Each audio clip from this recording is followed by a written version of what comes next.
आपको सही से भेजा नहीं लिंक सही से नहीं भेजा ना उन्होंने आपको? नहीं भेजा। और क्या सही से कहाँ भेजा आपको? ये तो वही तो अभी सुबह जो है ना वो उसकी चली है, मतलब 126 में वही चला है हम लोग। पता नहीं सर कैसे चला। हम लोग को जो मेल आया था उससे खुला है। हाँ मैंने जो भेजा था सुंदरम जी को खोला है ना। जो सुंदरम जी हम लोग भेजे उसी को मैंने खोला। हाँ तो वो सुंदरम जी को मैंने ही भेजा था यही लिंक। तो उससे खुल ही नहीं रहा। आपने जो मेल खोला हुआ था अपने वो लिंक खुल ही नहीं रहा। कैसे फिर वो तो सर को भी उनको भेजने के लिए एक बार पूछी तो मैं उनका ओपन हो रहा है।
Hello, Professor Kapoor. Hi. Hello, Mr. Neeraj. How are you, sir? This is Ashish joining, if my audio is fine.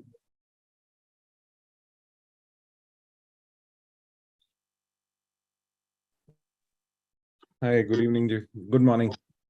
Morning, morning.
Yeah, so Mr. Neeraj, you seems to be there. Seems you are there. There, sir.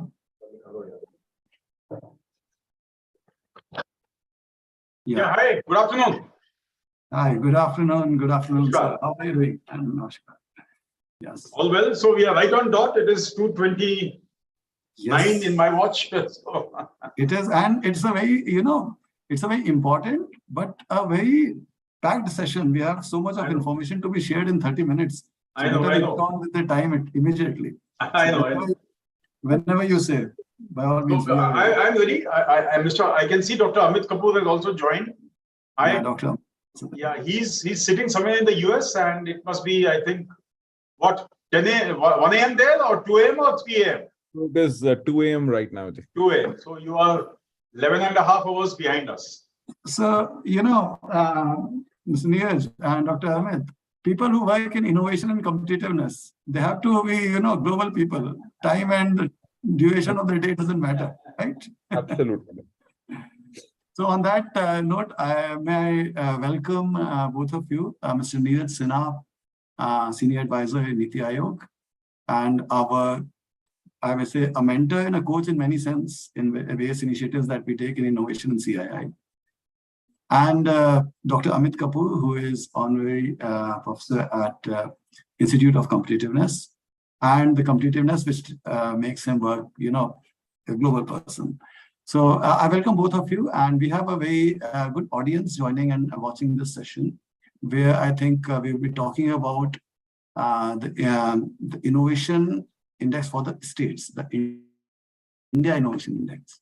While I would not take much of the time of in talking about the subject, because that's for the two experts to talk about.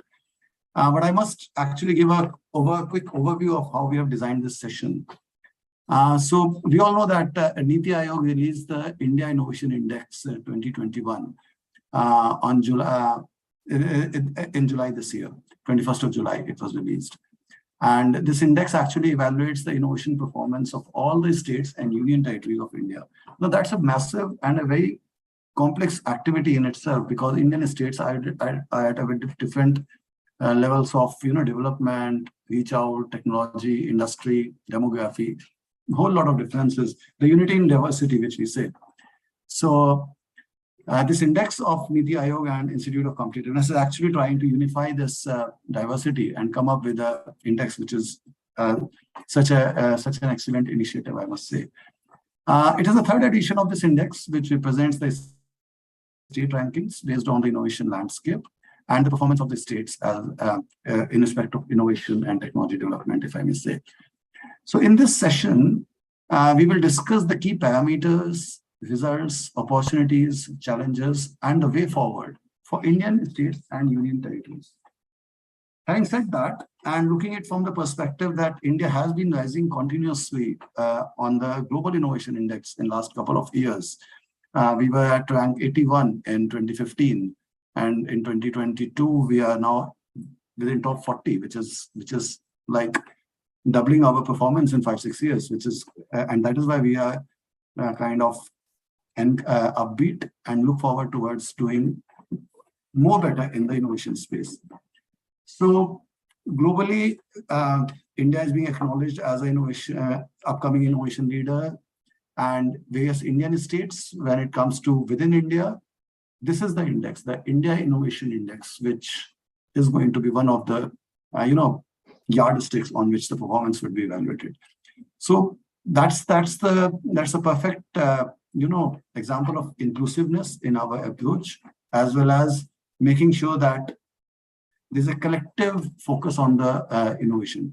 On that note, may I now request Mr. Neeraj and Dr. Amit to share their views on this India Innovation Index. I believe there is a small presentation which you guys want to share. So back over to you guys, and then towards the end of the conversation of this 30-minute plugged window, I will once again come back with some remarks and some thoughts from CII side. Over to you. Sure. Thank you so much, Dr.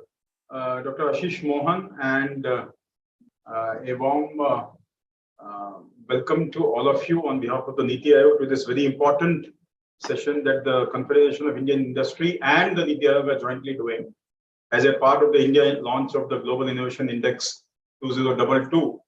And now it's well known, and we're all very proud that India has moved 6 notches up in a single year in the Global Innovation Index, from 46 last year to 40 this year. And the first session covered, the various achievements that India has made in the GII of 2022. And of course, I think Dr. Amit Kapoor had not joined that session, but most of us were there. So it's a matter of great pride for all of us. And while we will pat each other on our backs, we should also keep working incessantly towards ensuring that India occupies its rightful position in the innovation platform of the world. And I'm sure we'll do it collectively. CII representing the industry, NITI Aayog representing the government, and of course, in partnership with the World Intellectual Property Organization, that has been really very supportive. And one of our greatest friends I've found is Dr. Shasha Wunsch-Vincent himself, who appears to be as happy as us whenever India takes a leap. So that augurs well for the country. We have tremendous support in the form of Dr. Sumitra Datta also, and the editor of the GII and the co-editor, Dr. Shasha Wunsch-Vincent, who is from the WIPO. So with these words, yes, you're right, Dr. Ashish Mohan, we have a presentation. Now, me and Dr. Amit Kapoor we'll kind of do musical chairs as we go along. So I will start by giving an introduction to what is the III and what is the mechanism by which we were able to collect data, what are the number of indicators, and how the number of indicators have grown over the years. And the calculation methodology will be explained by Dr. Amit Kapoor. I'll pass on the floor to him. Finally, he'll pass on the floor back to me when we talk about learnings and recommendation. So this is the format we occupy, and I will presume we have exactly 20 minutes to go, and we will stick to our time. And without further ado, let me, with the permission of all of you, share my screen. I'll just take a minute.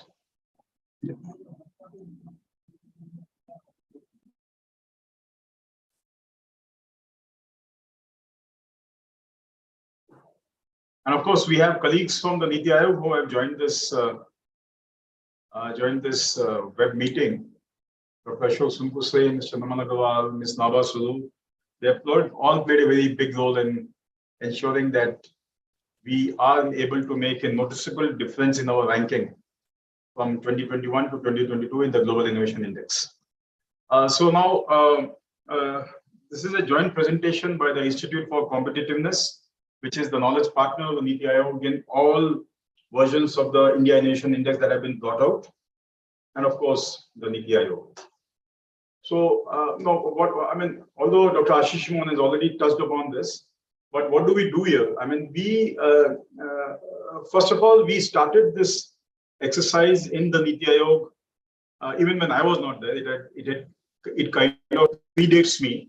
And Dr. Ashok Sunkusre, Dr. Amit Kapoor were involved along with my earlier senior colleagues who are now retired and left the NITI Aayog. Mr. Amitabh Khan, Dr. V.K. Saraswat, and Dr. Rajiv Kumar played a sterling role. And that role is now being continued by Mr. Suman Bery, the Vice Chairman NITI Aayog now, and by Mr. Parameswaran Iyer, the current Chief Executive Officer of the NITI Aayog, along with, of course, Dr. V.K. Saraswat. So the exercise was started in 2018. And the first index was brought out called the India Innovation Index of 2019. It was released in the year 2020. And if I remember correctly, the month was January. And there the idea was to rank the states to bring a sense of competitive federalism amongst them. And NITI Aayog's main mandate is to bring about cooperative and competitive federalism across the country. So when you pit one state against the other, and when states start taking pride in the fact that they are among the first 5, first 10, or first 2 of the India Innovation Index, they go all out to ensure that they retain their position or probably improve it in the next year. I mean, what we think of in the Global Innovation Index as a country, the states think about it as the India Innovation Index at a regional level. And let me tell you, our India Innovation Index has been appreciated by the World Intellectual Property Organization also. About a couple of months ago, on the request of Dr. Shasha Wunsch Vincent, we in the NITI Aayog had played as resource persons to explain the methodology of the India Innovation Index to some other countries who are planning to bring out their regional indices. And I think Vietnam was one of them, and there were a few other countries. I think Colombia was another one of them, and there were 2 more. So this has been appreciated. The regional index of India has been appreciated by the World Intellectual Property Organization also. Now, to quickly go to the subject, we have divided the country in 3 categories. There are 17 major states in the category of major states. In the category of northeastern and hill states, we have 10. And in the category of union territories and city states, we have 9. So this totals 36. And just like the GII gives us a guiding, serves as a guide for India to fashion its policies towards innovation as a country, the India Innovation Index helps the states in deciding their innovation priorities, their innovation efforts that they make to ensure that they are able to, kind of continue to compete against each other and remain as innovative as possible. So, and now this needs to be, of course, this was released. And now we are talking about the Indian Innovation Index of 2020, 2021, 2022 is yet to come up.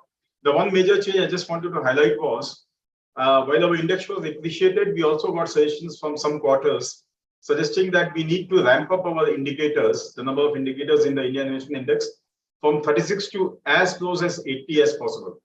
Now, 80 is the number of indicators in the Global Innovation Index. So we started this exercise last year, and along with Dr. Amit Kapoor and his Institute for Competitiveness, NITI Aayog jointly launched this major exercise of getting data from the states, which is a tall order, let me tell you. And we had data for 36 indicators. We wanted to ramp it up to as much as possible. So after tremendous efforts, and which also led to a little delay in the release of the III of 2021. We were initially targeting January of 2022 to release the index like we normally do. But we finally were able to do it only in July because the states took their own sweet time to respond to us for the new set of indicators that we had formulated. So now the III of 2021 has 66 indicators against the 36 which were in the III of 2020. And this year, the Institute for Competitiveness and NITI Aayog have set a target for our own selves to ensure that we reach 85 indicators if possible. About 17 odd states have already given us information for the balance 19 indicators. For 66 we already have, but there are other states and UTs which need to respond. We are trying to get this done as soon as framework resembles that of the GII. We have 5 enabler pillars, as we call them, and 2 performance pillars. The enabler pillars are human capital, investment, knowledge workers, business environment, and of course, safety and legal environment. And the performance pillars are knowledge output and knowledge diffusion. Now, the ratio of the enablers to the performance gives us the innovation efficiency. And this is an explanatory note about the 7 innovation, the 7 pillars that we have in the III, 5 enablers and 2 performers. I mean, they are self-explanatory. Human capital is a significant factor in any flourishing economy, of which India has no dearth. Investment, of course, is important. We have discussed investment of the country in R&D and the share that the industry needs to support in order for us to increase investment to the target of 2% of the GDP. And that shortly, hopefully, with the help of the industry, be able to manage. The knowledge workers and business environment and safety and legal environment constitute the other 3 enabler pillars. Now, those are in a way the input pillars, and the output pillars are the performance pillars, the knowledge output and the knowledge diffusion. So I'll just go through a couple of slides which list out the indicators that are contained in the III of 2021. Now, the column number 3 says old and new. So obviously, the new ones are those that have been added this year, and the old ones are those that have been always that were there in the last year's index also. I will not run through the list, but then school education is a major category. Tertiary and higher education is another major category under the pillar of human capital. Now, another pillar of investment, we have investment in R&D and market sophistication, and all these, most of these indicators are old. Then under the pillar of knowledge workers, we have workforce, and then we also have the business environment pillar that talks about trade, competition, and market scale, and of course, credit and digital infrastructure. And the 5th pillar is the safety and legal environment as the enabler pillar. And here we have security and safety environment as one subcategory or sub-pillar, call it a sub-pillar, and the other is legal regulatory environment. Now, in the output pillars or the performance pillars, we have knowledge output, and this is divided into knowledge creation, knowledge impact, and intangible assets. Whereas the last pillar, that is the 7th one, knowledge diffusion, is subdivided into the sub-pillars of knowledge dissemination, creative goods and services. Now, as you can see, more than half of what I'm showing is are new indicators that have been added in the III of 2021. Now, methodology, first of all, the identification of indicators, what should be an indicator, what should not be an indicator, was done jointly between the NITI Aayog and the knowledge partner. And collection of data I've already touched upon. It was quite a humongous exercise, but we were able to, and for this, by the way, we conducted in the last financial year at least 2 workshops with the states. For us to ask the states to give a given information is easy, but for them to comprehend what exactly is needed is a different ballgame altogether. So in these workshops that we have online with all the states taken together, we were answering questions. We were trying to explain to them what exactly is required for a given indicator and how soon they should be able to collect the data and give it to us. So the collection of data was a major exercise that we completed. Categorization, of course, is already done under the 3 categories that I mentioned. And the analysis part, of course, I'm going to ask Dr. Amit Kapoor to now take over and go through the slides that relate to the methodology and the calculation of the scores of the various states under the various indicators. Sure. Thank you. Thank you, Dr. Kapoor. Thank you, Neeraj. It's absolutely a pleasure really join the session. As Neeraj was saying, this is a very intense exercise wherein it reflects the whole idea of comparative federalism and how states have improved over a period of time. So the methodology had to really incorporate or have the elements of fair good of sophistication from an academic viewpoint, and which was also able to help us compare the rankings from over the years. Because we really wanted to understand as to what is the trajectory of change that Indian states are seeing. Because India, the improvement that India has seen from 80 to 40 is actually a reflection of how improvement has happened over the period of time within the states itself. So this is what we were really trying to do within the methodology. And what we really did was that we wanted to understand how the data is playing together. There are no issues of multicollinearity that actually exist. And each of the data points is actually reflecting what innovation is all about. Of course, it was a fairly intense exercise in terms of collecting the data. But what we are seeing from a methodological viewpoint is that there is a whole huge level of sophistication that we actually see. So the alpha and the KMOs was something that we were really looking at. So if you really look at it, there is this whole slide on the alphas where we were trying to understand how data is playing together. If we go to the next slide, Neeraj, I think you have the control. Yeah. And the KMO values as well, which were again reflecting as to how, what do you call, that the scores have to be over 0.5. And we have found that each of the pillars is actually reflecting those scores. So from a theoretical viewpoint, we did a fairly intense exercise. And this has become a framework which can actually get used by countries across the board. In fact, this is a framework which can actually be used at lower levels of geography as well. When I say lower levels of geography, it means a smaller level of geography. That means it can actually be taken to cities or districts or whatever across the board. And again, a very good reflection of what we have actually seen within the GII. Having said that, the methodology is robust. We are looking at improving it over a period of time. This year, it will go to 85 indicators. And with that granularity of data, what we see is that the insights become far more stronger. What we have also seen is that how states are actually using this information to improve their ecosystem over a period of time. In fact, Neeraj, I think, always gets inundated with the calls from states across the board in terms of how we can actually improve and make difference to the state at large.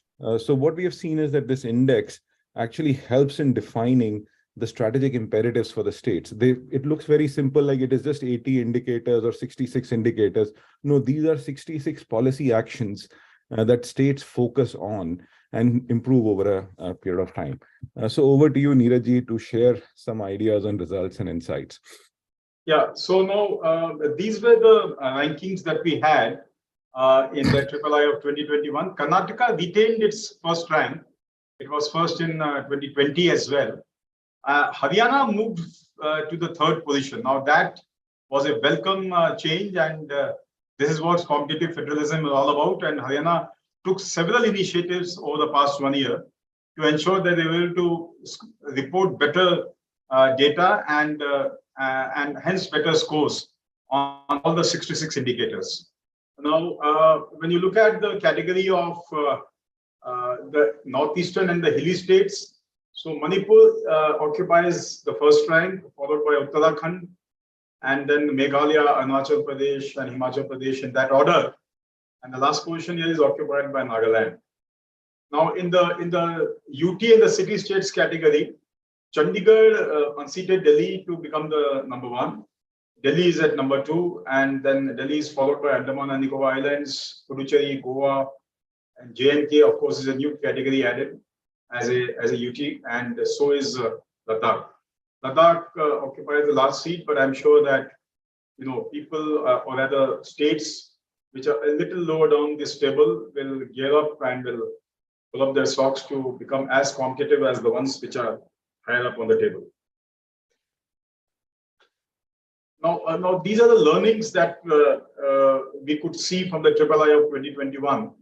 Now, first of all, human capital. In the overall ranking, human capital is the highest performing pillar with an average score of 25.60. But then it is noticed that some states are not able to, retain their human capital, and this obviously gives them a lower score on this particular pillar.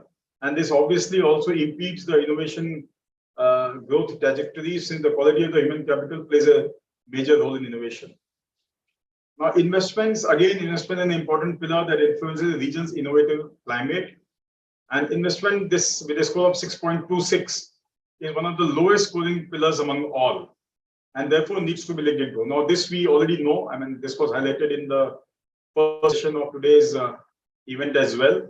And we definitely need to ramp up our expenditure, as we call it GERD, gross expenditure on R&D, to the extent possible. And for that, we will look forward to contribution by the industry going up substantially. Knowledge workers. Now, for India to transition to a knowledge-based economy, obviously, the focus will remain on knowledge workers. The overall performance in the domain of knowledge workers is a result of the high performance of the states of the UTs in the human capital pillar.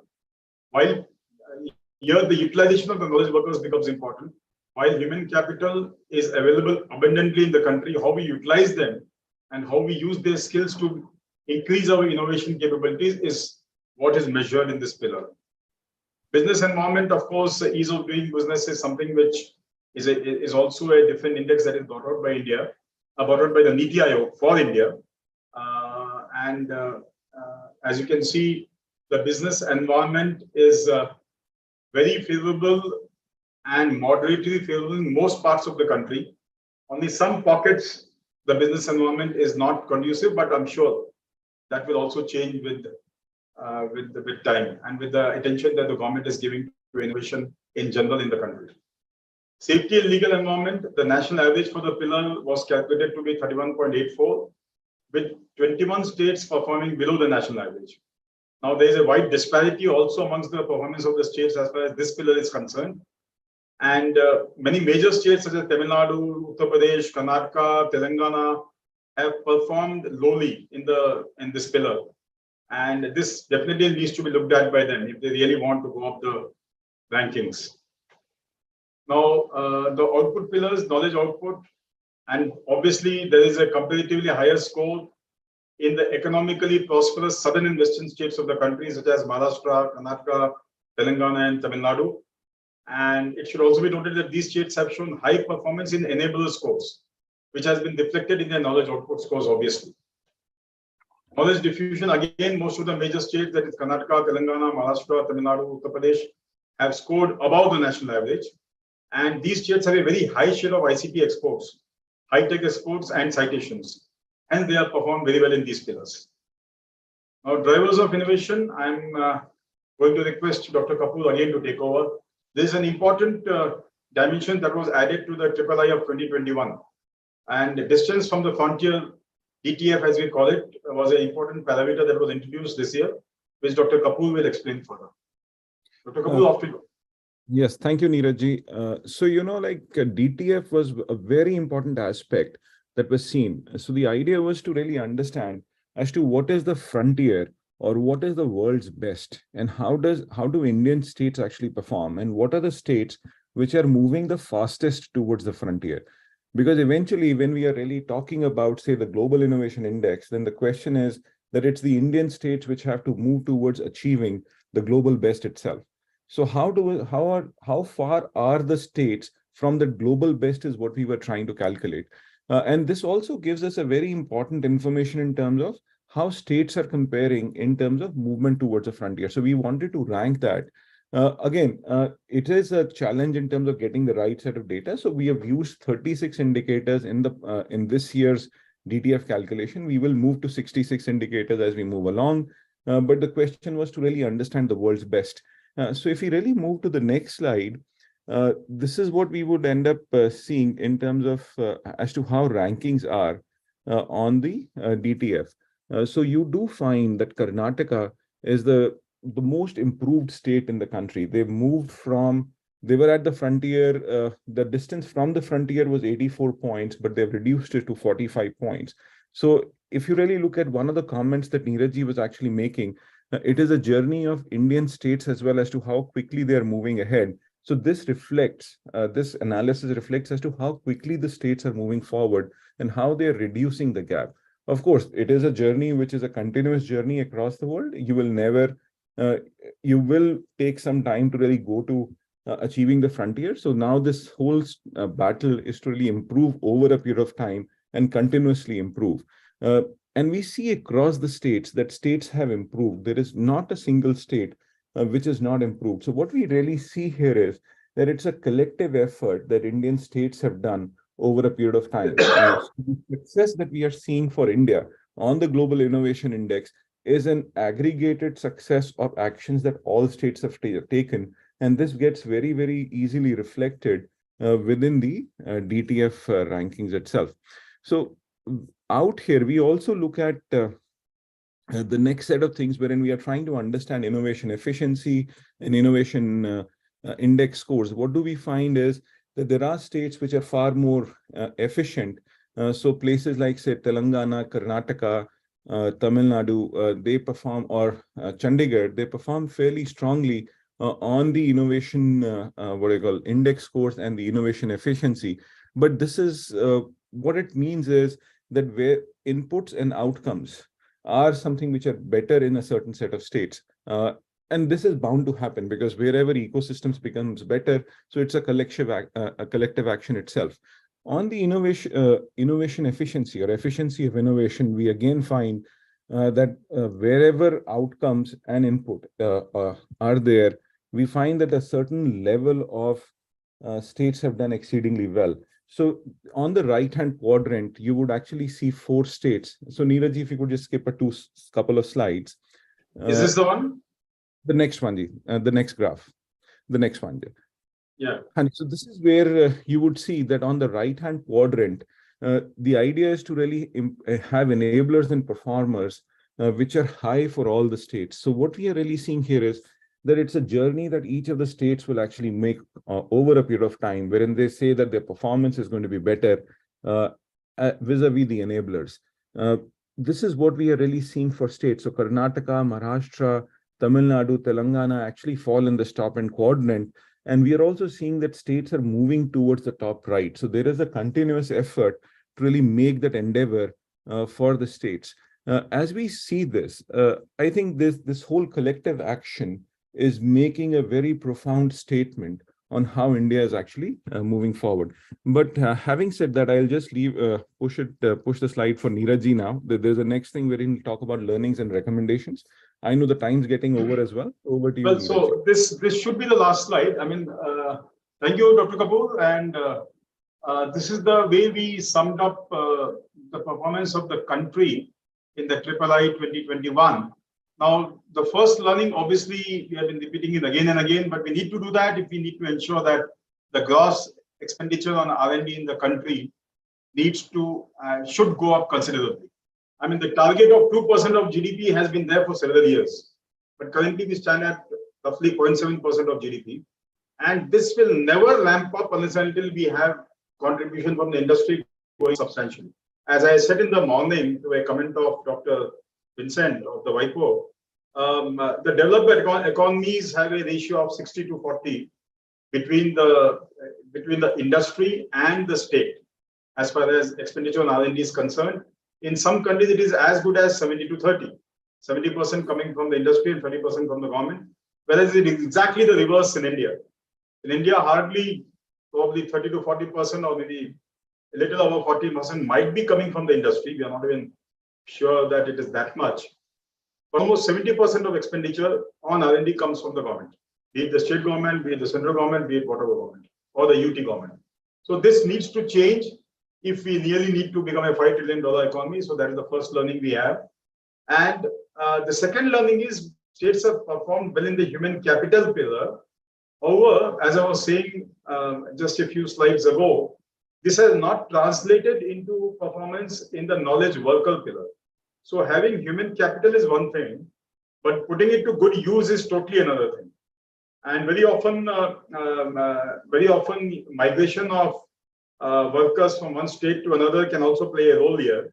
I mean, the entire human capital, if you look at the country from a macro point of view, is getting concentrated in the state of Karnataka, especially in Bangalore, and maybe in Maharashtra, in Pune, and maybe in Hyderabad, in Andhra Pradesh. And hence, those states are performing with the knowledge worker pillar, whereas the states which are giving away the human capital are obviously performing low. So the states need to retain their talent is what is evident from this second learning. Now, the third is for intangible assets like patents and trademarks to create spillovers in the economy. Commercialization is vital. Now, we know that India, through all its academic institutes, the IITs, the NITs, all the medical institutes like the AIIMS, and also through various universities, does a lot of good R&D work, but that stops at the benchtop or at the pilot scale level. At the most, we go to the demonstration scale, but we don't go beyond that. Now, this is where we need to change, and this is where, again, a very vibrant academia industry interaction with support from the government will play a big role. Now, we need to get the industry to come in at the product development stage very early in the development cycle, so that the industry is able to own the entire R&D process and actually take the product from the lab scale or the pilot scale to the market. Now, that is a totally different ballgame. It requires tremendous amount of work. It also requires money to be put in by the industry. And that is only then will be able to match the knowledge economies of the world. And of course, the startups are playing a major role here. We need to encourage startups to file more patents across India. Now, the role of the private sector in R&D, it is a corollary of the learning number one that definitely needs to go up. And as we say, empirical evidence from South Korea, US, and Germany has shown that public expenditure is productive only up to a certain extent. However, the growth actually follows a trajectory where it is desirable to shift to R&D, mostly driven by the private sector. And then finally, India needs to undertake efforts in creative goods and services, which has been ingrown for a long time. So there's the final learning, and this kind of sums up our presentation. And thank you for your time, and thank you for your patience. Thank you, sir. I think if there are questions, me and Dr. Kapoor, along with all my colleagues, will take them jointly. So, should I stop sharing the screen? Yeah, you may like to stop sharing the screen, sir. Yeah. Fantastic. So I must say that it's a very comprehensive and very wonderful work, which, of course, under your leadership, it is coming out so well that it is going to impact. I think the sum total of this work, which states are doing in their own capacities, is actually reflecting in the overall increase in the stature of India as an innovation community. And that is what is reflecting in the GII ranking of India as well.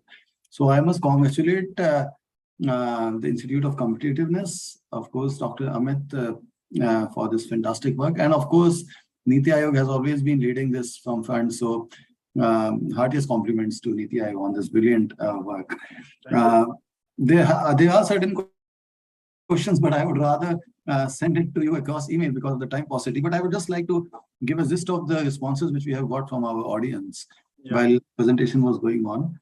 There is a request that if a report on the best practices by the states which are increasing, as it was talked in the inaugural session, not the rank, but if the direction is right, that is what is very meaningful. So for the states which are having the right direction, if there can be a set of some best practices which can be released, which for other states to, take a cue from. That would be wonderful. So this was one of the observations which came to us. And would you like to just speak on it for a while, sir, before I move ahead?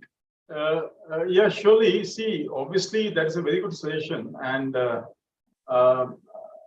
probably maybe in the III of 2022, which we are targeting to bring out in the early part of the next calendar year, that is 2023, we might, Dr. Kapoor, subject to the internal process of the NITI Aayog, like to incorporate this as a part of the III 2022. Maybe showcase some states the way they have moved and why they have moved in that fashion. So probably that could be a learning for the rest of the country, and I think it's a very good suggestion. I mean, I think we should definitely act on this. Probably we'll take that in the III of 2022. We'll have a separate section on this. Sure, sir. Sure. The second observation which has come from a couple of listeners is that any standard or moderated way of comparing the overall potential of the innovation capacity of a state and then the actual performance. So like, for example, you say Haryana, it was encouraging to see Haryana getting into top number 3, right, which is so good, which means that rural economies are actually also innovating. Right. So is there any way through which we can measure what is the potential of a state and what is its actual performance? Then that would also be very useful index. That was just a submission from some of the attendees. So my immediate reaction, maybe Dr. Kapoor can supplement. See, as I was saying, the human capital of any given state is the potential. Now, the way we translate that into knowledge workers is a totally different ballgame. And the way, as I was saying, we retain the human capital in the state and not allow them to migrate. I mean, nowadays, everyone is migrating to Bangalore. All my family members, for that matter, my generation and the generation after me is all moving to Bangalore, Pune, and Hyderabad. So where does that leave? I mean, Delhi, of course, has its spatial. Okay, where does it leave Lucknow? Where does it leave Jaipur? Where does it leave, let us say, Ranchi? Where does it leave Bhopal? Where does it leave, let us say, Amritsar? So those are things that can also be pointers, and these can also be highlighted, I'm sure, in the next edition. So, Dr. Kapoor, would you like to supplement? So would you like to add on this? Yeah. So, like as VC had actually made a very important comment at one point in time, that we should start looking at how cities are also performing within the innovation space. So we have tried to capture some information, but in terms of like DTF is a step towards that direction in terms of understanding how we are approaching the best, how improvement is happening. But your point is very important in connecting it with what Neeraj was saying, that how performance is happening within say cities, how we are approaching the cities, how they're becoming innovation hubs, could be a very important analysis that can be drawn. I think that's a very powerful suggestion, and we should look at it in addition to the previous suggestion that was there in terms of collating the best practices. True. So I think that's great. Paucity of time. Otherwise, the list of questions is large. But one last one. How should our very dear states from the Northeast region should accelerate their already good performance in innovation? Any quick user? Well, let me react first, and Dr. Kapoor can react later. See, Northeastern states have their own strengths, and their strengths are in the traditional goods that they manufacture, in the bamboo produce that they have, in the way bamboo that they make is converted to all kinds of useful products, and they have their own cuisine, which is delectable. People who have been to the Northeast will agree with me. And they have their own attire, the way they dress, the way they actually conduct their day-to-day life. So all those things should be given a fillip just by promoting traditional science and traditional art in the rest of India. I mean, quite a lot of this is achieved through the various trade fairs that we have. I mean, if you look at the India International Trade Fair, which used to come in Pragati Maidan every year, there used to be a major crowd in the stalls of Nagaland and Manipur, because people were so curious to find out how they are producing, what they're producing. But somehow that curiosity doesn't get fulfilled because once these trades and expos are over, we tend to forget. We need to keep up the pressure, and I mean, there is a full-fledged ministry in the government of India to look at this, the Ministry of Development of Northeastern Region. But then we need to supplement those efforts through a common movement in society as well. So that is one way we can actually enrich their economy. And the other thing is we also need to improve upon the educational institutes that we have there. IIT Guwahati is one, but Guwahati is in Assam. So we need to bring out similar world-class institutes, be it any field. It doesn't necessarily need to be science and engineering. It could be arts, it could be commerce, it could be fine arts, it could be music. There are so many things that can actually, hold center stage in the Northeast. We need to improve upon the schools and the UCDs as well. So that will also need a concerted effort by everyone, not only by the states, by the people of the Northeastern state, but also by the government of India and by the rest of the country. That's my action. So Dr. Kapoor, if you want to supplement. Yes, just adding up from or pulling up from what Neeraj was saying, one, we have to, the Northeastern states will have to understand its local reality, that there are some positives within those states itself. And then we also have to understand that there is nothing like a low-tech or a high-tech industry. It is low-tech firms or high-tech firms.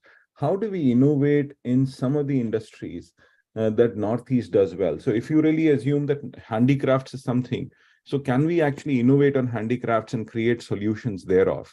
So maybe ODOP is one interesting example that can be looked at within the Northeastern states.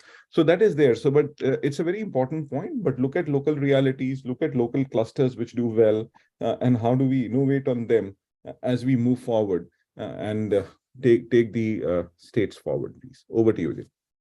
True. Very rightly said, Mr. Sinha, Dr. Kapoor. I think on that note, I must once again thank you guys. I must also, just for a quick while, mention that Mr. Sinha, you talked about the movement approach. And yes, CII is taking a movement approach in bringing technology focus and research focus in industry. It is important for industry to invest in research. And that is one of the important elements of the National Technology Mission that CII has embarked upon, popularly called as CII National Mission on Technology, Innovation, and Research. It basically means how the industry can step up its own research funding so that we are there, at least somewhere there near the global standards of investment of 60% of research coming from industry you just mentioned. Right. So yes, we are taking up that movement approach. We are also focusing on how to bring more women into the STEM. And for that, we released a compendium very recently, and there's a lot of work going on, which will bring inclusiveness in innovation approach. Talking about the Industry Academia Connect, CII is enabling a strong, connect, and robust framework to evolve among the 4 major pillars of science and technology ecosystem, which is industry, academia, research labs, and startups. So I think there is a movement-based approach in technology, which we would be looking forward your guidance also in making it a success for India to actually now get into within the league of top 25 nations, innovation nations in the incoming years. Yes, that is our target. On that note, I would once again like to congratulate all the I would say countrymen, because this is a collective increase that we have seen. And thank you, Mr. Sinha, for your presence today, and thank you, Dr. Kapoor, for your time. Thank you. Thank you so much. Namaskar. Thank you. Namaskar. Bye-bye. We'll close the session now. Thank you. Thank you. Thank you.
Tell Divya that you're on mode. You want to keep it in the presentation mode? In the presentation mode, would you like to keep it? This one, huh? Hmm. Try to then do this. Share the screen, entire huh? screen and come to the screen. No, but then,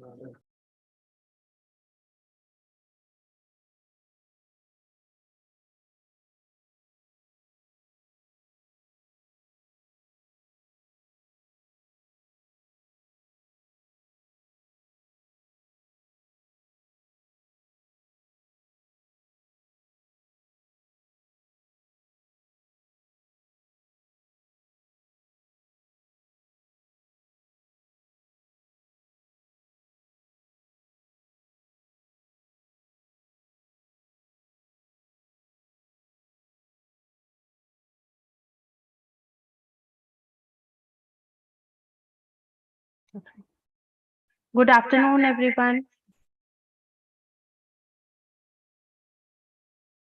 Mr. Bharat Raju, can we have your video on, please? And also, yes. Yes, hi, Namita. Yes, hi, we can see you, we can hear you well. So we'll start the session. Good afternoon, everyone. We have had a very good, successful launch of India launch of Global Innovation Index early afternoon today. After that, we have now come to some interesting innovation, best practices, and stories by some of the industry leaders. The first in the series is a talk on innovating innovation by Mr. Raja Varatraju. Mr. Raja Varatraju heads innovation at Kevin Care. So over to you, Mr. Raja Varatraju. We look forward to hearing you. Okay, thanks, Namita. Thanks, CI, for inviting Kevin Kerr to share the thoughts.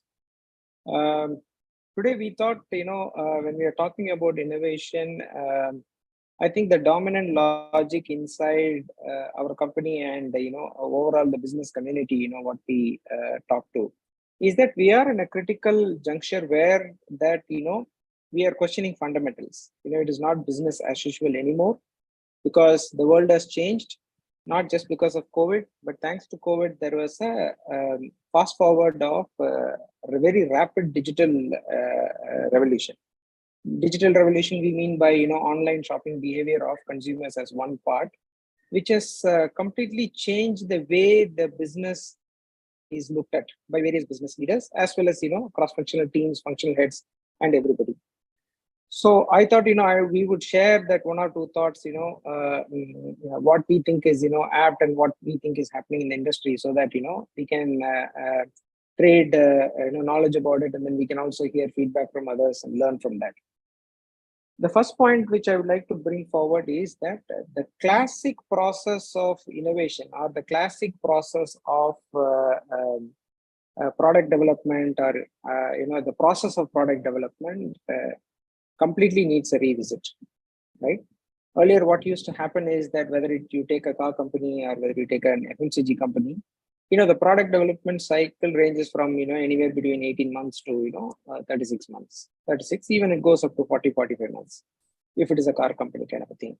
Then there are huge stage gates, stage gate 1, stage gate 2, stage gate 3, depending on, how the internal processes are. And then there are, stakeholders across the stage gates. There are cross-functional teams which contribute, and, one goes after the other and stuff like that. So by the time you think about an idea and, you come and implement it, maybe, by the end of 18 months or 24 months, in today's world, the idea becomes irrelevant. We actually ask saying that, okay, you have an idea, how fast you can scale this idea, because we know there are parallel inventions happening across the industry. The same idea, there are at least 10 people or 12 people are thinking about the same idea. Whoever goes to the market fast and executes it right is a winner today.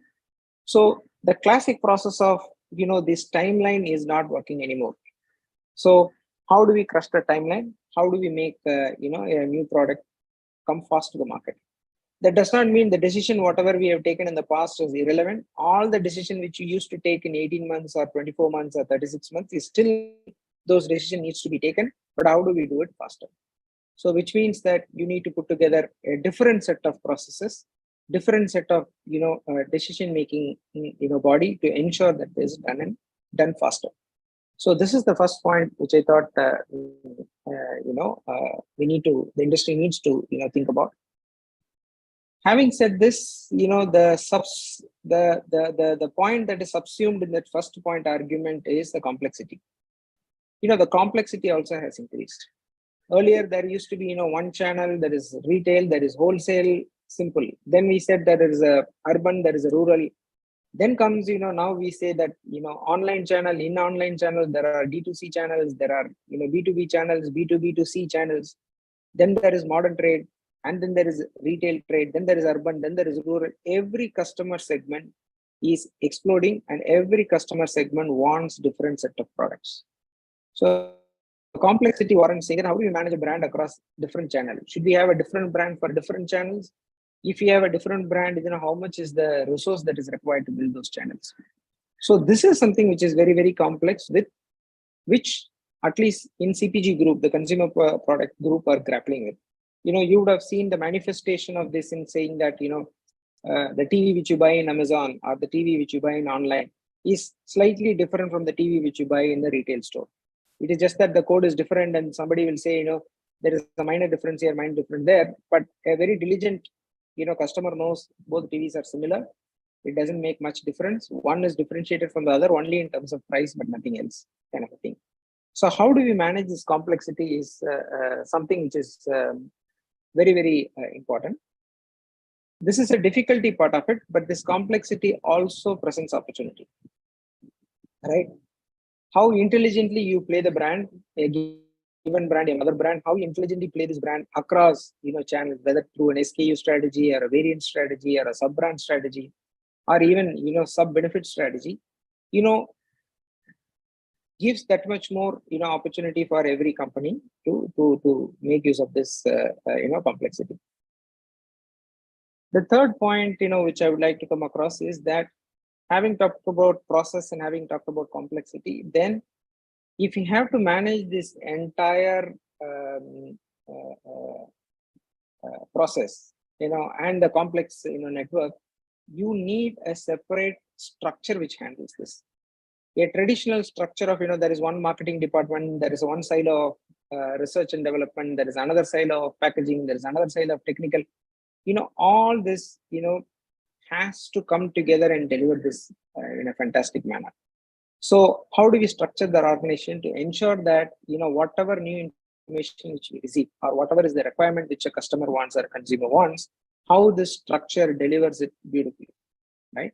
So there is an innovation in the structure that is required. For example, if you look at, Kevin Care, we have innovated in the structure itself.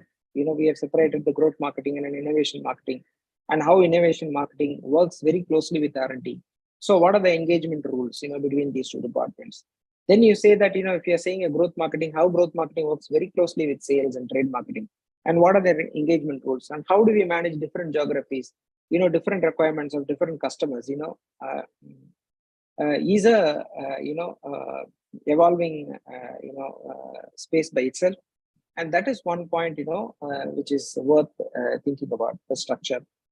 And to do all this, yes, talking about this is important, unless otherwise these things are bought over by a top management, and then the top management also involves itself, restructure this, and then ensuring that, the team takes care of an appropriate opportunities is very, very important. Then the last point, which I thought, would leave you with is that, yes, you talked about process, then we spoke about complexity, then we spoke about structure, but how do we get a people who can manage this? To a large extent, we always say that, so far, some of the companies or some of the, brands had always been in India saying that, okay, there is somebody who is come up with an innovative idea. Can I also do it at a lesser price? This has been an, typical, business building, strategy, some of the companies, which has been following so far. But as we go forward, I think that is bound to change.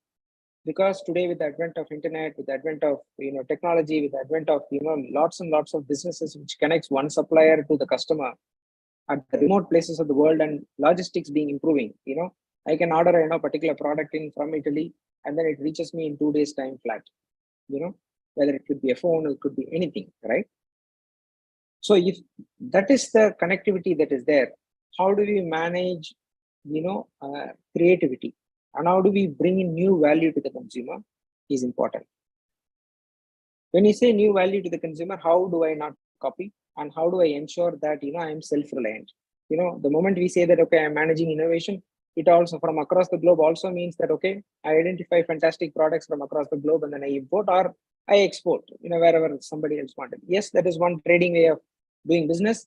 But if you want to create a value, then how do I, go about, doing it by your own? Because with the complexity as we experience there, the same complexity is there across the world as well. So we do not know what will be the geopolitical, scenario, which we experience sometime, which put a tremendous amount of pressure, in every industry. Industry which is trading in chemical, industry which is in auto. We are going through problems as to, some of the raw materials is not available because we are dependent on a particular geography or a particular country. So it is important that, we need to be self-reliant and then think from that perspective. If you have creativity and self-reliant two guiding principle, we will come up with something new, which is relevant for us rather than copying. So that is something, which is very important. So originality, creativity is the way as we go forward. So when you put the right process, when you put when you can manage complexity and you have a right structure, then you give that structure as a mandate as to, how do I be creative? It is just a matter of time, we will be a very, very successful organization, be it any organization. So these are the 4 points, which I thought, would be relevant when we talk about innovating innovation, because traditionally innovation always means I'll come up with a new product, change a little bit here and there and launch it. And then, we classify some of the ideas or me too ideas, some of the ideas are original ideas, but as we go forward, the original idea percentage has to go up. So reinventing the process itself and questioning the fundamentals and, relooking at everything, what we know so far is very, very important at this point of time. So that is what we go through, Kevin Care as a company, which we go through. I would say that we have been, successful in doing that, because in the last 1 year alone, including refresh, and a new product and all those things, we would have launched close to, 200, 250 brands, 250 SKUs and, variants, which is not something without increasing the team size. So that is something, possible only because we have done these things, right. So, and also obviously, the support of the board and the top management. So this is what I thought, I would share our 2 cents with our panels and the viewers today. Here, look forward to hear more from them, learn more from the team as well. Thanks, Divya. Thank you, Mr. Bharat Raju. You have covered some really innovative points on describing and, having a new look at innovation, be it structure, process, complexity, speed, competition, people. So all of it. It was interesting to hear you. I think we'd like to thank you for joining us today for the session. Thank you so much. Thank you.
Good afternoon, Mr. Ravi Raghavan.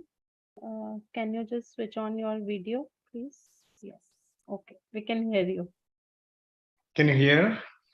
Namita, Yes, good. Yeah, good evening. good evening. So we'll start now.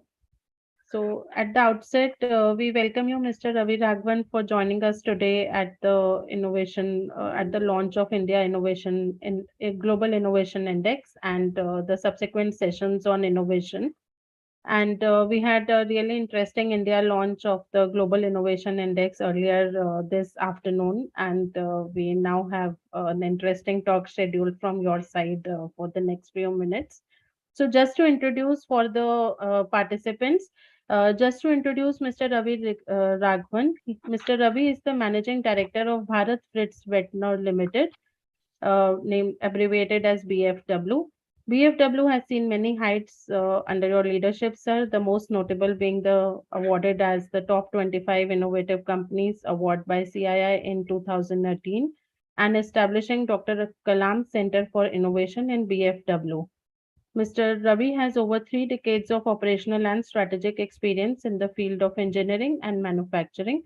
He believes in and is passionate about creating a culture of innovation in the organization he works in, which is so very important in the present scenario. Mr. Ravi has been a speaker at various national and international forums, and he is passionate about mentoring youngsters, guiding startups in the tech space. He is also the president of IMTMA, which is Indian Machine Tools Manufacturers Association, and has been the past chairman of CI Karnataka State Council. Over to you, Mr. Ravi, for your talk. We look forward to hearing you. Thank you, and congratulations on a successful morning today. And thank you for giving this opportunity to speak. I'll share my slide with a couple of slides.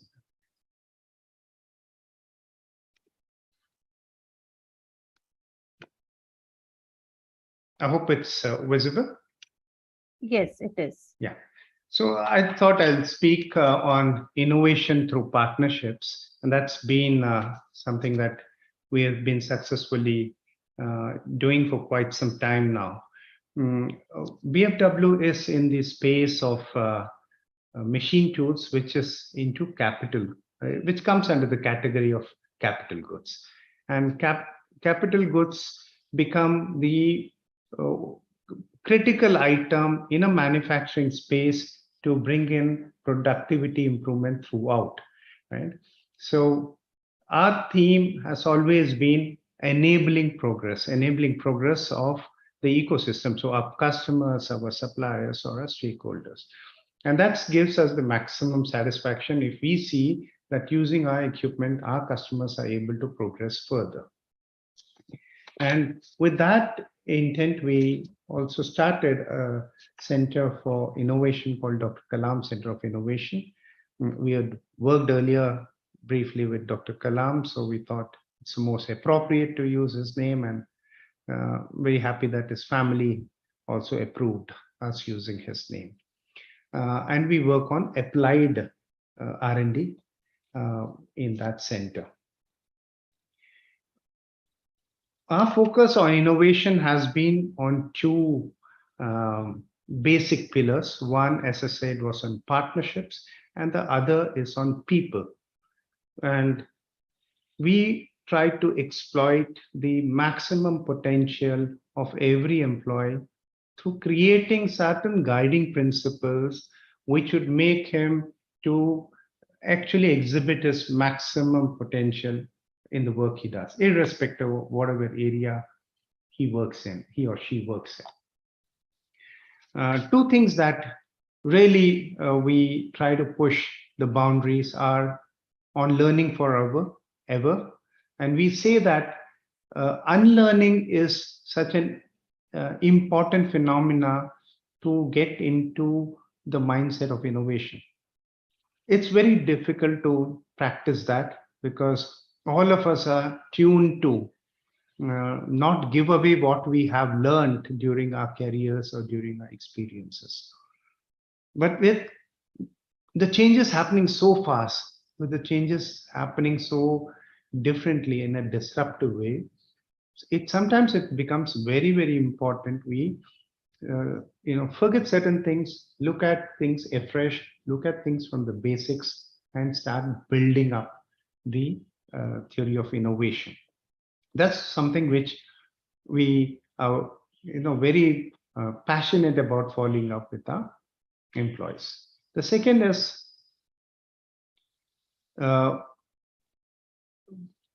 we encourage people making mistake, because we believe that actually now we say that a mistake is once if you repeat it without learning from the mistake you had done earlier. So all of us should try to do something which is out of our limits. We stretch our boundaries, and even if you make an error once, it's fine, but we shouldn't repeat it for the second time, which means that we will not learn from the first mistake. These two primary guiding principles has helped us to change into a fairly good environment of innovation in the organization. In partnership, when we start working with our customers to co-create products, co-create businesses, is when a real disruption in innovation happens. I wanted to share a few slides on partnerships that has actually helped us create a business in which we were not there at all. We worked with the customers to understand their concerns, and together along with customers, we long time ago, a decade ago, started working on automation and making factories smarter. And this gave us an idea to start a new business in automation and smart manufacturing. Actually, this is an idea which came in with the partnership with many of our big customers. Otherwise, we would have never looked at new business. And this is one thing that we felt that partnerships can actually create an innovation of starting new businesses. Co-creating products through innovation. This has been very, very successful for us. Understand the customer, work with them to co-create products for the customer, for all his users. And we had been successful in making fairly disruptive products out of this type of a relationship. So partnerships actually has practically helped us co-create many innovative products and co-create innovative businesses for us to grow as a company. And that were two basic things which actually changed our outlook on innovation. One of the other partnerships moved us for thinking from a culture of either this or that to a culture of and. Can we converge features? Can we converge practices to develop something very innovative in our business lines? And this is one product which actually combines a traditional subtractive manufacturing with a breakthrough additive manufacturing to give a hybrid product, which is very, very unique in the additive world. In the present, very few companies have successfully ventured into it, and we are proud that we've been able to make an excellent product out of this innovation. So these are some of the examples that I thought I can share to emphasize on the point that people and partnerships have been the main pillars for us to get into the innovation culture. Thank you, Namita, for the time and patient hearing.